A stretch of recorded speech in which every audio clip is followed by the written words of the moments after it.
ama at anak. Oo. Oh, dalawa na sila, hindi na isa. Hindi, iisa. Yung sinasabi doon, iisa silang kalagayan. Kalagayan, pero dalawa sila. Oo. May Iisang kalagayan, ibig sabihin na isa ng Diyos. Wala naman talaga isa eh.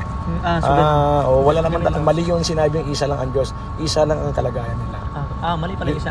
Oo. So, marami ang Diyos. Dalawang Sa Diyos. Hindu nga, 3.5 million may kit yung Diyos nila. Hindi yun. Yung sa natin yung amat. Sa Kristiyano. Dalawa ang Diyos. Sa context ng Kristiyano. Dalawang Diyos. Kasaya mo lang dalawang Diyos na. Iisa lang ang Diyos. What? Mali yung sinabi yung isa lang ang Diyos. Mali yung sinabi yung isa lang ang Diyos. Kasaya mo lang dalawang Diyos na. Iisa lang ang Diyos. Mali yung sinabi yung isa lang ang Diyos. Pero yung kalagayan nila ay tatlo.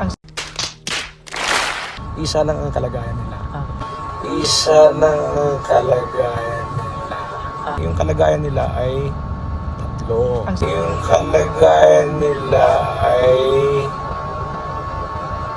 tatlo.